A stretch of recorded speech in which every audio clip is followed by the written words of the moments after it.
Assalamualaikum warahmatullahi wabarakatuh. Halo teman-teman, kami mahasiswa dari Stikes Borneo Lestari Banjarbaru akan mengajak teman-teman untuk belajar bersama kami. Sebelumnya perkenalkan, saya Rani Fatika Sari bersama teman-teman saya yakni Tata Maulidia Putri, Wafik Aziza, Dinda Fadina Aulia, dan Muhammad Abdillah. Pada kesempatan kali ini, kita akan membahas tentang sistem otot pada manusia. Yang pertama meliputi pengertian sistem otot, fungsi otot, macam-macam otot, penyakit yang berhubungan dengan otot, serta struktur otot. Pengertian sistem otot. Apa sih itu otot? Otot adalah jaringan tubuh yang melekat pada tulang maupun tidak, merupakan salah satu dari 4 jaringan yang paling penting di dalam tubuh. Jaringan ini terbuat dari sel-sel khusus yang disebut dengan serabut. Selanjutnya, fungsi otot. Apa saja sih fungsi otot pada manusia? Fungsi otot pada manusia antara lain menjalankan dan melaksanakan kerja. Contohnya seperti berjalan, mengangkat, dan memegang. Yang kedua, menggerakkan jantung. Yang ketiga, mengalirkan darah yang terdiri atas zat-zat yaitu nutrisi, oksigen, dan lain-lain. Fungsi lain dari otot antara lain adalah kontraktilitas, eksitabilitas, ekstensibilitas, dan elastisitas. Kontraktilitas itu sendiri adalah kemampuan otot untuk memendek dengan kekuatan tertentu. Eksitabilitas adalah kemampuan otot untuk merespons stimulus. Ekstensibilitas adalah kemampuan otot untuk merenggang dengan panjang tertentu dengan derajat tertentu. Yang terakhir, elastisitas adalah kemampuan untuk kembali ke bentuk dan ukuran semula. Lalu ada fungsi utama dari 3 jenis otot, yaitu fungsi utama otot polos adalah menjaga dan mengendalikan tekanan darah serta oksigen ke seluruh tubuh, memindahkan zat melalui organ atau pembuluh. Yang kedua, fungsi utama otot lurik adalah memicu kontraksi yang menunjang sistem pernapasan, pergerakan, postur, dan memompa darah ke seluruh tubuh. Yang terakhir adalah fungsi utama otot jantung, yaitu untuk memompa darah ke seluruh tubuh. Selanjutnya, macam-macam otot dan perbedaan tiap otot. Ada berapa macam otot sih? Dan juga bagaimana ya cara membedakannya? Oke, langsung saja. Di sini yang pertama ada otot lurik. Otot lurik memiliki desain yang efektif untuk pergerakan yang spontan dan membutuhkan tenaga yang besar. Otot ini mudah lelah, yang disebabkan oleh penumpukan asam laktat pada sel-selnya. Pergerakan otot lurik berasal dari sinyal motorik yang berasal dari otak dan bersifat sadar atau bukan refleks. Otot ini terdapat pada hampir keseluruhan tubuh bagian luar manusia dan hewan. Selanjutnya adalah otot polos. Otot polos adalah otot yang ditemukan dalam organ pencernaan dan pembuluh darah. Bekerja dengan pengaturan dari sistem saraf tak sadar atau saraf otonom. Otot polos dibentuk oleh sel-sel otot yang terbentuk dari gelendong dengan kedua ujung meruncing serta mempunyai satu inti tunggal. Yang terakhir adalah otot jantung.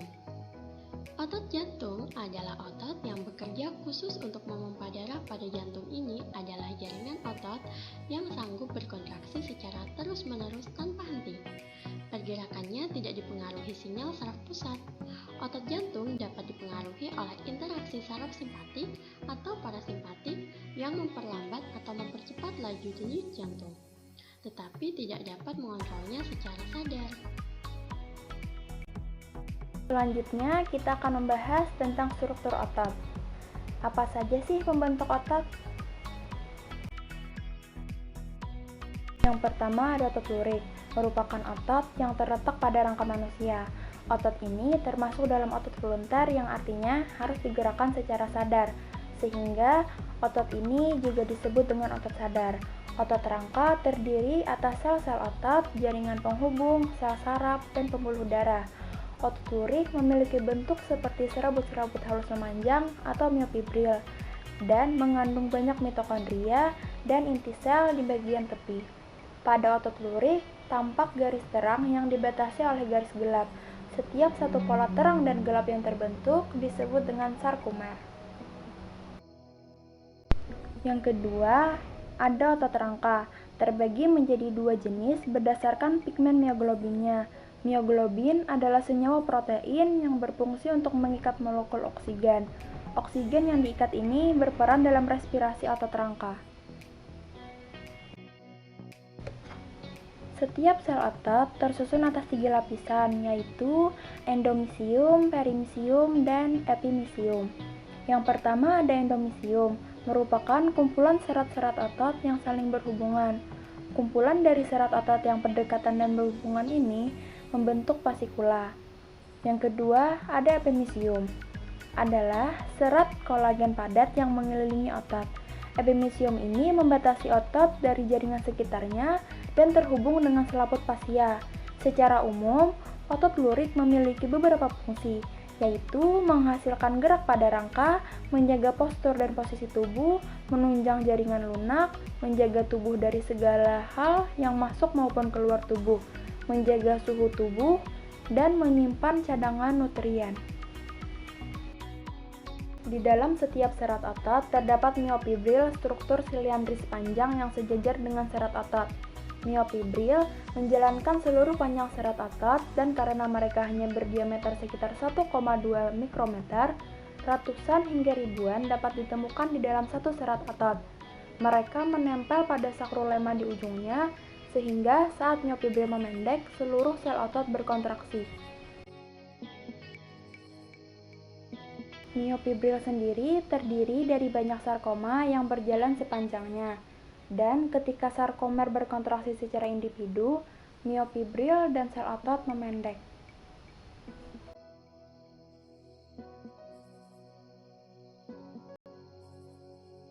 Selain itu, miofibril terdiri dari struktur yang lebih kecil yang disebut miofilamen.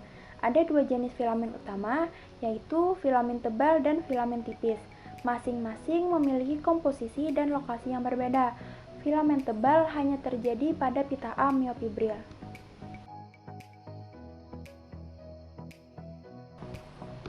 Sedangkan filamen tipis menempel pada protein dalam cakram jet yang disebut alfa-aktinin dan terjadi di seluruh panjang pita I dan sebagian masuk ke pita A.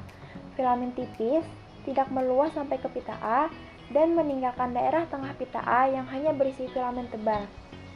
Bagian tengah zona H memiliki garis vertikal yang disebut garis M, di mana protein aksesori menyatukan filamen tebal.